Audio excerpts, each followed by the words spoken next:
All right, you guys ready for your next comic? Woo! Yeah! I don't think so. Try that again. Are you ready for your next comic to come on stage? Better. Ladies and gentlemen, David James.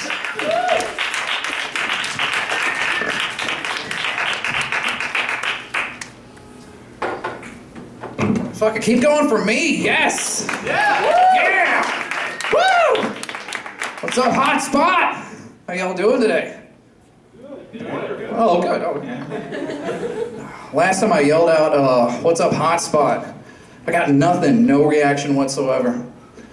It's because I was at the wrong bar.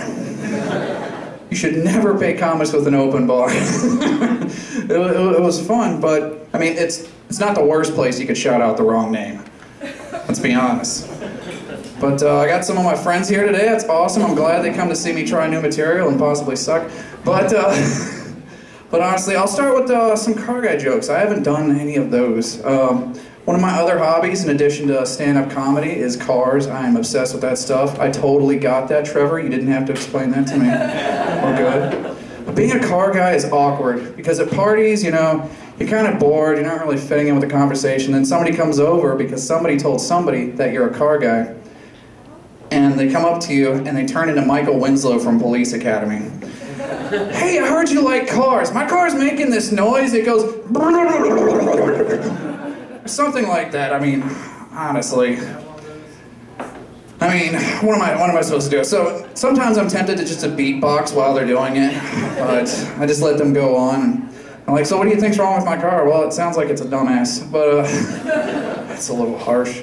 Or you get the opposite. You find somebody who kind of knows stuff about cars, and they go up to you and you're like, man, The Fast and the Furious was my favorite movie. That got me into cars.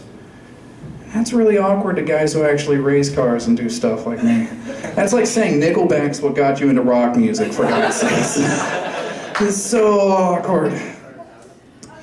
But, Tom was talking about the snowstorm earlier this week. That was enjoyable.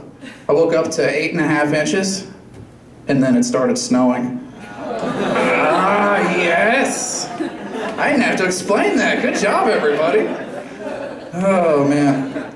So earlier this week, I went over to my parents' house and talked to them about how that last stand-up session I did back here went. Because I always check with them if I use them in my acts and let them know how everything goes. And they were telling me about, because my last act was all about pregnancy stuff. And they were telling me about the first baby's doctor's appointments and stuff and how scary that shit is when it's your first kid. So apparently, when they dropped me off at the doctor's office or took me there, the doctor was doing tests on me and whatnot in front of him, and he goes, oh, well, looks like his soft spot's developing fine. And pushed down on it. And left a finger mark. That freaked them the fuck out.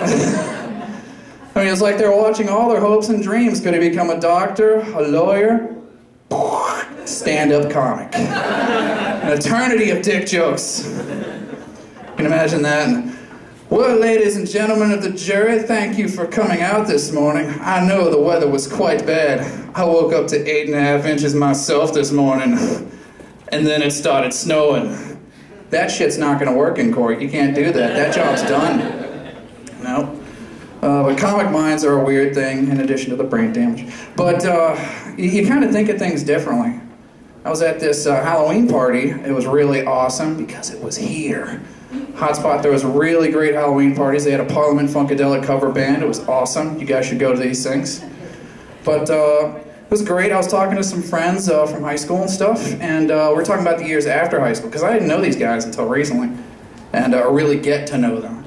And they were telling me, they were like, Dave, we fucking hated your ass in high school and afterwards. I mean, we really hated you.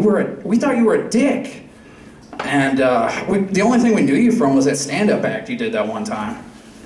I was fucking crushed. I was like, holy shit. It's like, was I funny? Like, yeah, you were funny, but we still wanted to kick your ass because you were dating this girl our friend liked. And I was like, yeah, but what about the ambulance joke? Was that any good? And as a comedian, you could give two shits if people like you or not. It's great. But, no, and I made that situation better with dating the girl that their friend liked. I married her and got her pregnant, but I never said I wasn't an asshole. I mean, it's face facts. But Man, scroll down through my notes. Don't judge me. Don't judge me. Oh, Valentine's Day is coming up, folks, and shameless plug, I see a lot of folks here, and it is not a total German sausage fest. That is fantastic.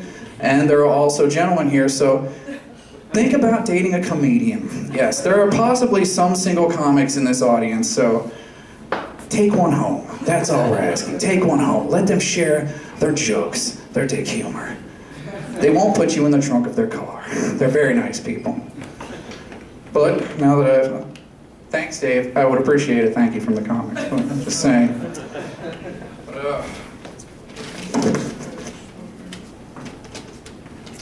However, be careful. Marrying a comedian is a different story. That might be a little awkward.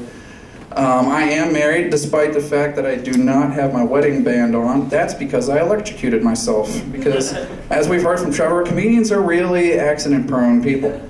I almost welded my wedding band to a ratchet, which is something only my dumbass can do. But my wife was worried. She was like, you know, without that ring, what's to stop all the women, Dave? I was like, my face. For God's sakes, I look like Andrew Luck and John C. Reilly had a love child. Really glad you guys... I'm glad you guys didn't laugh too hard at that joke. If you laugh too hard, they'd be kind of fucked up, but yeah, thanks. If it gets a standing ovation, I should probably just blow my brains out on stage. Jesus Christ. But, the fun part about, you know, being married to a comedian type of person is if you make the unfortunate mistake of inviting them along to a visit to the lady doctor. I was there because this was, we were doing our pregnancy checkups, and it turns out this wasn't actually a pregnancy checkup. They got us all hyped. They're like, oh yeah, we might do ultrasounds and stuff like that. No, just routine lady checkup, but thanks for taking off work. So roll in. We go into the office and wait, you know, the 45-minute wait for the doctor inside the doctor's office. And inside the office, it is wall-to-wall maps, 3D models, and diagrams of vaginas. It's like the war room for a teenage boy. Just everything. Gentlemen, and this is the clitoris. No matter what kind of size of artillery we bring to the fight, we must attack this again and again and again. It's the key to victory. But, oh man. And then my wife I was, you know, goofing off with 3D plastic models because they're like Legos, right? And she's like, well, do you actually know what any of those parts do? I'm like, no. I mean, we all remember middle school and high school sex ed. I mean, the guys, all we did was sit in a room and stare at an overhead projection of a limp penis all day. It's terrible. Sitting there, I was like, listen, teacher, I know how that works already. I've got plenty of time at the range with that thing. I mean, I've had plenty of practice shots. I can hit a poster of Carmen Electra from like across the room, all right?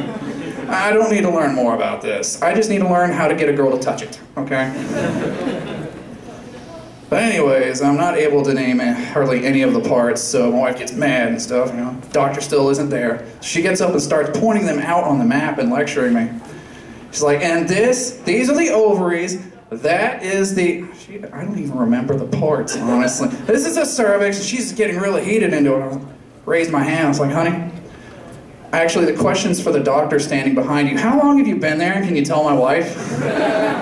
So I'm not allowed to go to the lady doctor anymore, which is fine, you know. And she said I'm not allowed to make jokes in the delivery room, but let's be honest, how's that gonna go? But oh, goodness. So... Cue music. Oh man, I really gotta get better at making notes. No, okay. So, there is one thing, I mean, I know I'm back on the pregnancy rant, but everyone always makes a big deal. I noticed in some of the books I read about pregnancy sex. Now, in the book I read, it was pretty interesting. The guy goes, some people find pregnancy sex to be quite liberating because you can't get her pregnant. Herder wasn't actually written in the book, but I just felt that deserved that. It just sounds so fucking dumb. But no, ladies, keep in mind, it's not your belly that makes it awkward. Guys don't really care about women's bellies. Here's the thing. There's no restaurant named Bellies. There's Hooters, There's the tilted kilt. Those are the two areas we tend to look at. But a guy at a bar, if he leans over to another dude and says, "Man, check out that six-pack.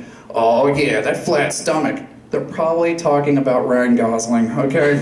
It's okay. Good grief, though. But, these books are really just very odd. Because, I mean, it's just awkward, that third person in the room. I mean, your penis used to have this private apartment all to himself. And now living in the loft over him is a baby. You know, in the back of your head, you're also worrying, you're like, if I'm having sex this close to the kid, does that make me a convicted sex offender? Holy shit, all those equations start going through your head. It's just not a good time. It's not like, you know, having sex with the kids like in another room, which, you know, we all have parents, right? And you go to knock on the door, knock, knock, knock. Let's do this, right? Dad, wake up! Mom's having a nightmare. She keeps screaming and pounding the wall. You gotta get her up. Side note, we don't have any chocolate syrup. Don't open the door.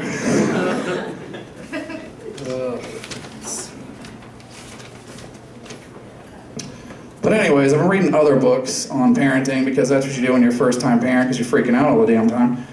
So I read this book. I found it in my dad's box of old stuff. It was written in the 80s by this guy named Bill Cosby. It's called Fatherhood. Thought this would be great, right? Open it up. Must be one of those gag gifts or whatever because it's all cocktail recipes. So I figured, fuck, it's close to New Year's, right? And my brother's having a party. Want to make some drinks, you know, because the ladies don't drink the straight liquor at our party, so, you know, make some mixed drinks. So I go through the recipe and hit up the store and start getting all the ingredients. And I come to this one ingredient, Ruffles, and I can't find them anywhere in the store. I'm like looking around, and I asked the lady at the cashier desk, I was like, excuse me, can you help me find the Ruffles? She points to the chip section. No, not Ruffles. God. No, Ruffles. She's like, I don't understand what you're saying here. So I take the book and I point out to her where it says Ruffles. And she looks at me kind of weird. And she says, you know what, I know someone who can help you. I'm just going to call him up, okay? So I'm like, well, fantastic. Finally, somebody's going to fix this situation. So her friend shows up. And he's not that nice.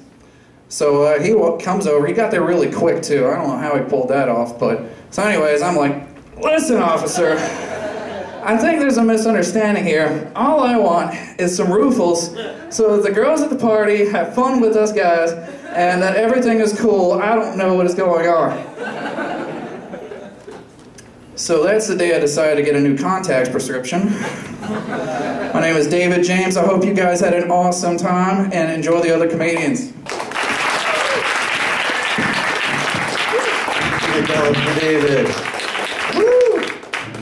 Nothing like a good roofie joke to get the night going, right? Roofies, nature's happy pill. I've actually been thinking about throwing a party. I want to invite like 15 people to it. The catch is I'm going to put a roofie in 14 of the drinks. Nobody's going to know which one it is. Someone's going to have a really good night, and 14 people are going to have a lot of questions. Bring the stool up. Now I'm going to bring up this next wonderful comic. She's going to make you laugh.